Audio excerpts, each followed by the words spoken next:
Bismillahirrahmanirrahim. Assalamualaikum warahmatullahi wabarakatuh. Terima kasih saya ucapkan bagi Anda yang masih setia menonton video-video dari channel Yang Wali. Saya Andre Maulana. Hari ini kita akan belajar tentang jaringan komputer. Kita akan belajar tentang praktiknya.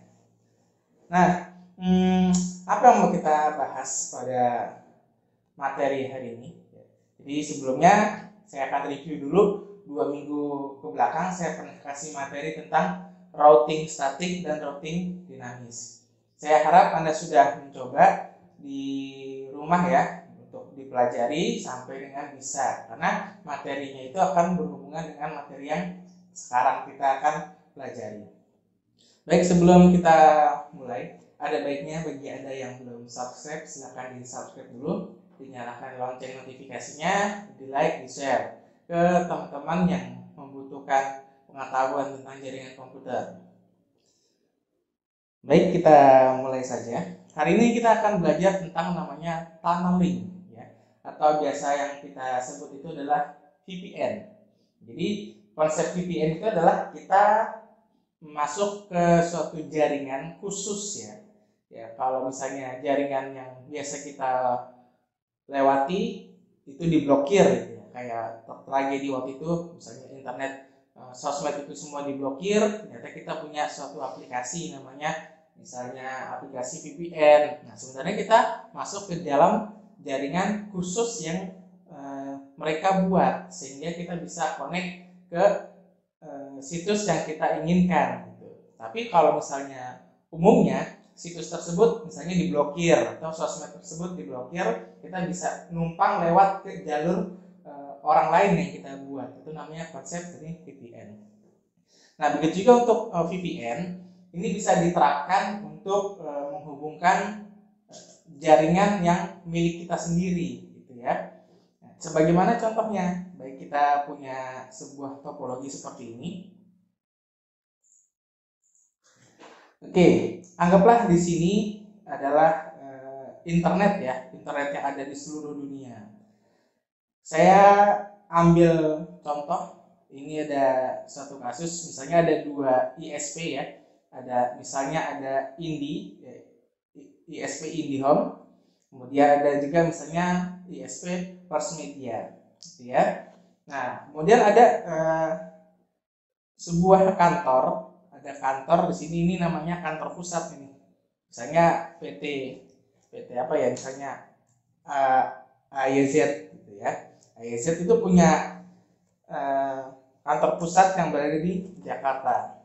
Nah, kemudian karena usahanya berkembang, dia bikin lagi nih PT AYZ berada di misalnya di Bandung. Di Bandung ya. Nah, di kantor Jakarta ternyata kantornya itu berlangganan ke IndiHome gitu misalnya. Nah, sedangkan di Bandung misalnya IndiHome belum masuk nih, ya, adanya First Media. Ya udah, dia masuk ke First Media. Dapatlah di router Jakarta itu IP publiknya adalah 10.10.10.1 ya. Ini dari IndiHome. Nah, ini pasti satu network nih sama IndiHome punya. Kalau IndiHome berarti IP-nya 10.10.10.10. Maka saya dapat IP publik 10.10.10.1 sehingga saya bisa koneksi ke internet IndiHome. Tapi di Bandung saya dapatnya 11.11.11.11. Anggap ya. Kemudian di router Bandungnya otomatis saya masukkan alamat yang satu network. Misalnya saya ambil 11.11.11.1 sehingga saya dapat internet dari First Media itu dengan menggunakan alamat 11. Nah, seperti biasa di kliennya itu ya udah saya setting juga. Saya setting untuk alamat lokalnya 192.168.10.1. Kliennya berarti bebas ya, belakangnya mau 10, mau 11 gitu. Yang penting dimasukkan gateway dan DNS-nya 192.168.10.1. Begitu juga untuk jaringan LAN-nya yang berada di Bandung. Ini saya buat 192.168.11 ya. Belakangnya bebas, tapi gateway-nya mengikuti ke alamat routernya 192.168.11.1. Nah, apa yang terjadi kalau misalnya saya ingin connect ke sini, ya, connect sini nih, ini gimana caranya gitu kan? Ini nggak bisa connect, dia hanya bisa ngeping ke alamat dari IP publiknya aja 11.11.11.1. Jadi klien yang ada di sini di bagian LAN-nya, bagian LAN itu kan sudah terhubung ke internet kalau routernya dapat internet. Nah, dari kliennya ini dia hanya bisa buka alamat publik dari router yang ada di Bandung, yaitu 11.11.11.1. Tetapi dia nggak bisa masuk ke dalam jaringan yang 192.168.11.1. Begitu juga sebaliknya, klien yang ada di bawah sini bagian LAN-nya kan sudah dapat internet dari router Office Branch nih. Nah, kalau udah dapat internet, dia hanya bisa nembak IP-nya 10.10.10.1, pasti connect. Tetapi dia nggak bisa masuk ke dalam jaringan yang ada di sini 192.168.10.10 gitu, atau Anda mau ngeping yang 10.1 itu nggak bisa. Nah, caranya gimana? Kalau kita langsung terhubung kayak pertemuan sebelumnya, kita tinggal atur aja di router Office, kita setting di router Office ini kita tinggal setting routing, baik routing statik ataupun dynamic menggunakan OSPF. Begitu juga di router branch yang ada di Bandung, kita setting routing statik atau dinamis. Ya udah, kalau kasusnya seperti itu, dari jaringannya connect seperti ini pakai kabel, ya otomatis kalau di routing bisa gitu kan, udah otomatis. Cuman apakah logikanya kita akan menarik kabel dari Jakarta ke Bandung? Itu kan mustahil seperti itu. Sedangkan kalau mau di routing, berarti router office-nya di routing, router cabangnya di routing, dan router yang ada di ISP IndiHome dan First Media juga harus di routing. Nah, masalahnya untuk penyedia layanan internet itu tidak akan mau routernya itu di routing dengan kliennya. Kenapa? Karena akan terbaca informasi dari alamat network yang ada di kantornya. Jadi penyedia layanan itu taunya hanya memberikan internet aja gitu. Saya nggak mau tahu, saya nggak memberikan routing perusahaan saya gitu. Nah, jadi kalau kita hanya routing di bagian office saja gitu kan, dan bagian brand saja di routing tuh pakai OSPF atau statik. Tapi kalau di internetnya nggak di routing, ya nggak bakal bisa dia connect ke sini dari kliennya, dari klien yang ada di Jakarta ke klien yang ada di Bandung.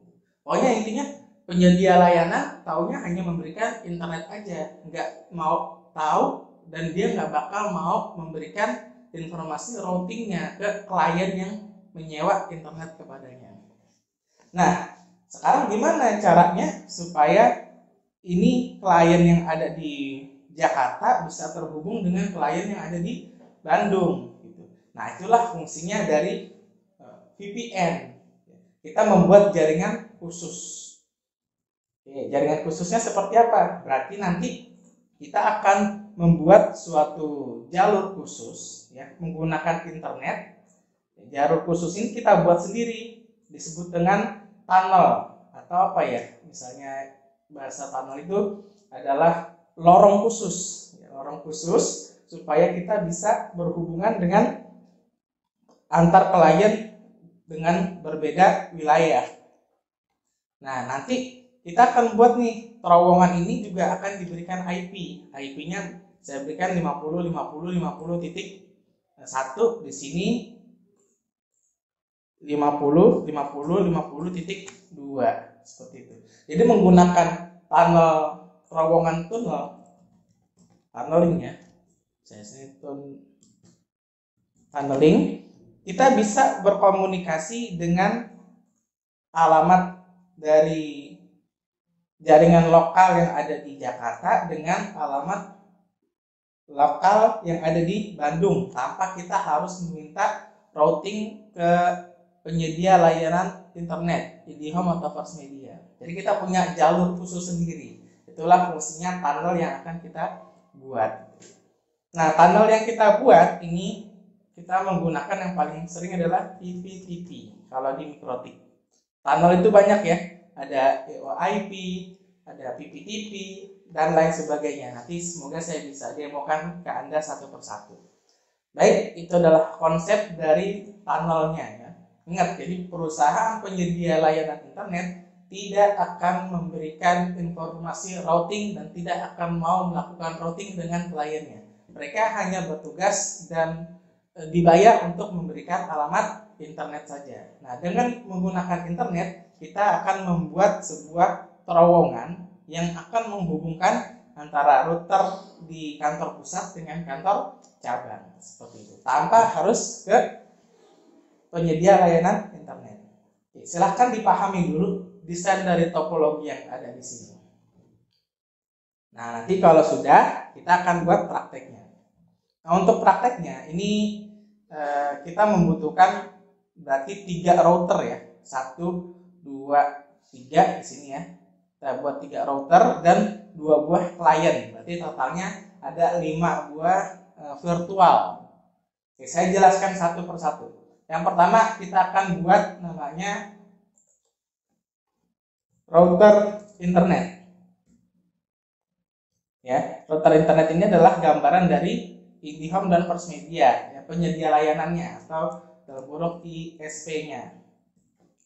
Nah, router ISP-nya di sini kita menggunakan VirtualBox, ya. Saya gunakan di sini router internet. Ya. Di dalamnya Anda silahkan isi dengan OS Mikrotik, ya, seperti biasa lah. Cuman pengaturannya ini seperti biasa. Di network pertama ini adalah saya setting host only adapter ya, supaya dia dapat internet dari komputer kita nih ya. Kalau Anda masih bingung caranya, lihat di video saya yang sebelumnya bagaimana konfigurasi dasar pada Mikrotik. Karena adapter satunya kita buat ke internet ya, internet dari wireless, internet dari kabel kita, kemudian di share. Nah, arahkan, kita pilih host only, kemudian kita pilih virtual host only Ethernet adapter. Nanti kan dia dapat tuh IP-nya 192.168.137.1 seperti itu. Kemudian di adapter 2-nya saya buat internal network ya. Saya tulis aja di sini. Ini yang mengarah ke IndiHome. Jadi yang sebelah sini nih, ini Ether 2-nya. Ether 2 ya, saya arahkan untuk IndiHome. Kemudian di adapter 3 saya buat internal network, saya tulis di sini First Media. Berarti di sini adalah Ether 3. Oke, kalau sudah seperti biasa install dulu OS-nya. Oke, kalau sudah kita buka, jalankan dengan Winbox ya. Saya masuk dulu nih, ini pengaturan awal di bagian internet providernya. Saya connect. Saya akan memberikan IP, namanya IP address ya. IP address-nya, ingat saya mengarah ke IndiHome, itu adalah IP-nya adalah 10.10.10.10.24 ya, ini 10.10.10.24 ya. Ini adalah untuk header 2. Kemudian header 3-nya 11.11.11.11.924, ini dia. Kemudian yang di ke internetnya, kan kalau komputernya dapat 192.168.137.1 ya, kita buat aja di sini. Saya pakainya yang titik 10. Nah, kalau sudah, lakukan supaya internet penyedia ISP juga dapat internet, kita setting DNS-nya, IP DNS, kita masukkan IP dari virtual kita 192.168.137.1. Jangan lupa checklist allow remote request. Kemudian pada bagian routing, pada IP route, ya. Ini tolong dibuat juga default rootnya 0.0.0.0 garis miring 0 ya. Gateway-nya adalah 137.1. Dan pastikan ketika Anda buat internetnya, penyedia layanan internetnya pasti dapat internet, ping ke Google misalnya. Nah, oke, sudah. Ya, ini penyedia layanan sudah ada internet. Sekarang penyedia layanan ini kan mau berbagi internet karena kliennya sudah bayar. Jadi router Office Center dan router Office Branch ini harus dapat internet juga. Nah, seperti biasa adalah IP. Kemudian kita pilih firewall. Firewall di sini ada NAT. Kita setting dulu general, pilih chain-nya adalah SRCNAT.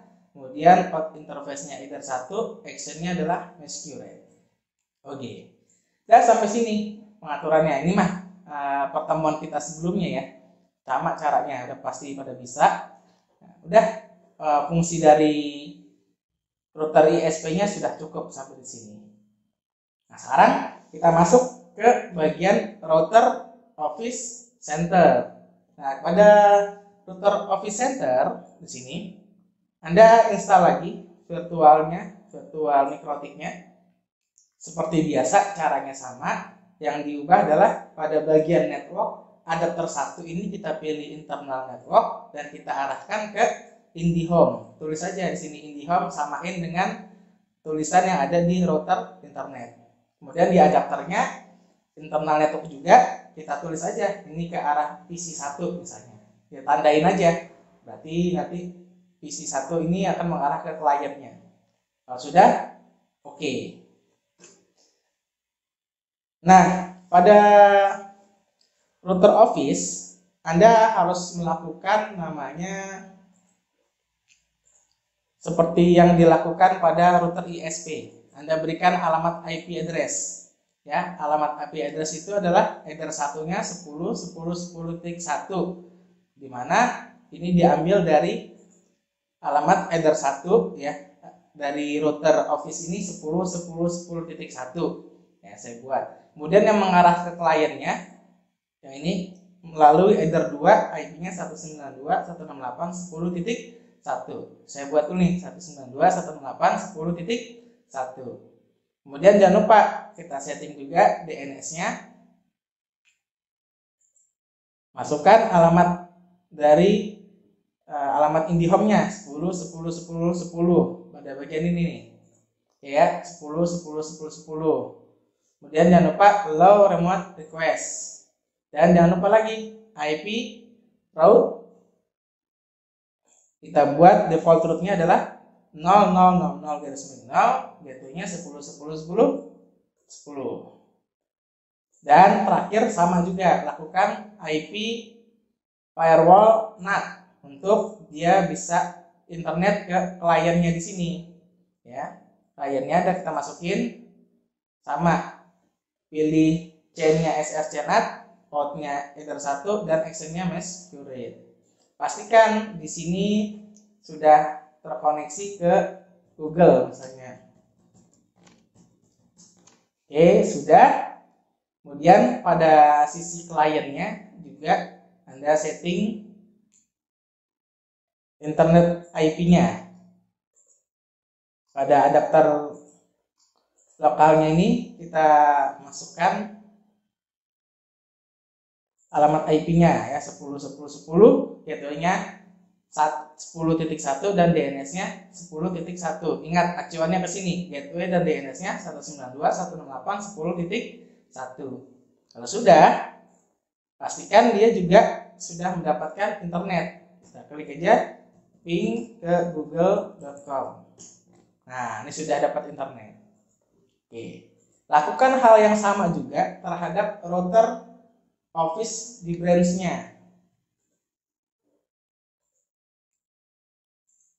Kita masuk ke sini, masukkan IP address-nya, tolong disesuaikan ya. Header 1-nya itu adalah 11.11.11.1 dan header 2-nya adalah 192.168.11.1. Dan jangan lupa kita masukkan IP DNS checklist IP route-nya kita masukkan 000 garis miring 0, gateway-nya 11.11.11.11.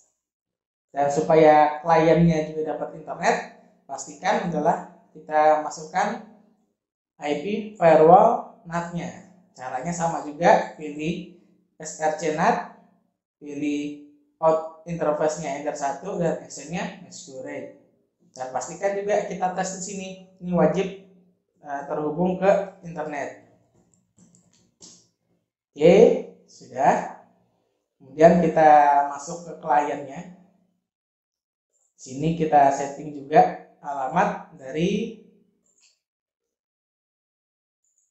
networknya. Masukin ke sini network and sharing center. Ubah adapternya, kita masukkan.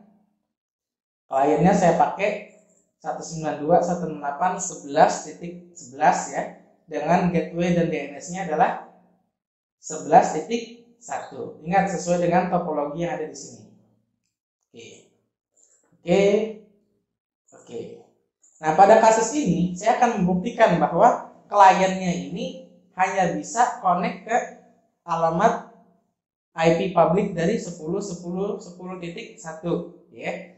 Oke, sekarang kita tinggal setting bagian tunnelingnya ya. Ini IP-nya kan sudah semua kita konfigurasi. Nah, sekarang saya mau balik lagi ke router office centernya, di mana router office centernya ini adalah sebagai VPN apa ya, VPN centernya ya. Oke, nanti di router branch-nya ini hanya tinggal dial up ke VPN center, atau dia menjadi kliennya, menjadi servernya, ini menjadi kliennya. Nah, sekarang Anda tinggal masuk ke router office center. Saya masuk ke klien 1 di sini. Nah, sekarang kita sudah masuk. Kita akan buat PPTP server dulu ya. Pertama Anda masuk ke bagian PPTP, kemudian masuk ke PPTP server. Di sini Anda cukup men-checklist atau meng-enable. Oke. Sekarang kita akan membuat pada bagian secret-nya. Ini secret kita buat tambah. Di sini namanya kita buat VPN center tanpa spasi ya. Passwordnya Anda buat misalnya 123456789. Dan remote address-nya dan local address-nya ini kalau kita lihat di sini 50 untuk router office center. Berarti di sini 50 1 ya. Kemudian untuk remote-nya menggunakan alamat 50.50.50.2. 50.50.50.2. Oke, kalau sudah kita oke. Sekarang kita masuk ke router 2 untuk mendial up. Di router mikrotiknya tinggal kita buat PPP atau di interface-nya ya. Kita buat, kemudian kita cari PPTP client. Oke. Nah, di sini connect ke alamat 10.10.10.1. 10.10.10.1. Kemudian masukkan usernya tadi. Usernya adalah VPN center, passwordnya 123456789. Oke. Nanti akan muncul nih di sini interface baru, statusnya running. Nah, langkah kedua adalah pada router office center kita harus merouting. Anda boleh pakai routing OSPF atau routing static. Saya pilih routing static aja karena ini kan cuma 2-3 router ya. Di router office centernya kita masuk ke bagian IP kemudian kita masuk ke route. Nah, sini kita buat kita menuju alamatnya 192.168.11.0/24. Ini adalah alamat dari lokal yang ada di Bandung. Gateway-nya menggunakan alamat tunnel kita 50.50.50.2. Kalau sudah, kita oke. Nah, di router kedua juga kita routing statik juga. IP kemudian route, kita ingin masuk ke tujuannya alamat 192.168.10.0/24. Gateway-nya adalah kita pakai 50.50.50.1. Kita klik OK. Nah, oke.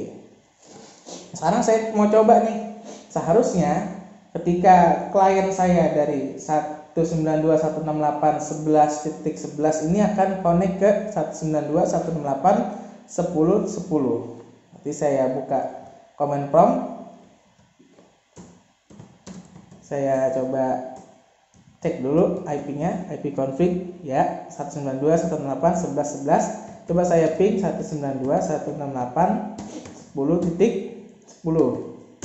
Oke, statusnya sudah connect ke Jakarta. Nah, sekarang saya mau coba dari Jakarta connect-nya ke Bandung.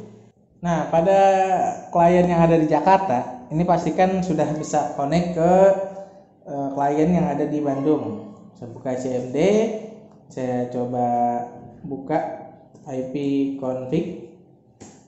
Oke, IP-nya 10.10.10. Sekarang saya mau ping ke 192.168.11. Alamat kliennya adalah 11 ya. Ini harusnya sudah bisa. Oke, sudah bisa ya. Jadi kesimpulannya adalah ketika kita menggunakan tunnel ya, kita membuat sebuah jalur routing tersendiri menggunakan tunneling PPTP seperti itu, tanpa harus meminta provider ini merouting alamatnya gitu kan.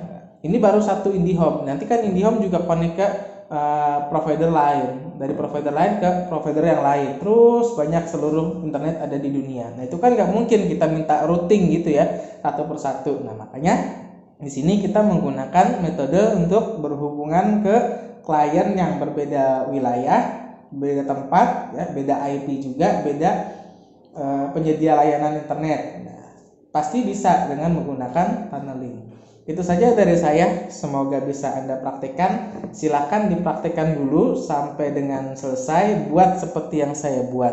Jika nanti sudah selesai, tolong kirimkan laporannya seperti biasa untuk bukti Anda sudah mengikuti pembelajaran saya.